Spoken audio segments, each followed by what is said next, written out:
கம்பளி மேசை உடச்சாச்சு. இப்போ சாப்பிட்டு டேஸ்ட் எப்படின்னு சொல்லி பார்க்கலாம். உங்களுக்கு தரவே இல்லை, நான் கேட்டாலே உடச்சி எப்பயும் முடிஞ்சு தெரியுமா ஃப்ரெண்ட்ஸ்?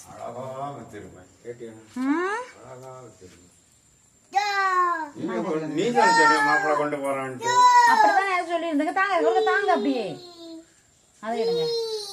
இங்க பாருங்க ஃப்ரெண்ட்ஸ், கம்பளி மேசை வித்து இருக்கு பாருங்க. ஒரு பெரிய வித்து இருக்கு, இதை குறுக்க வைக்கணும்.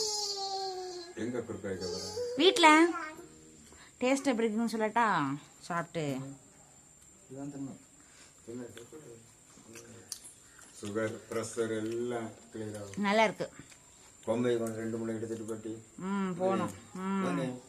பொம்மைக்கு அது வர சொல்லு.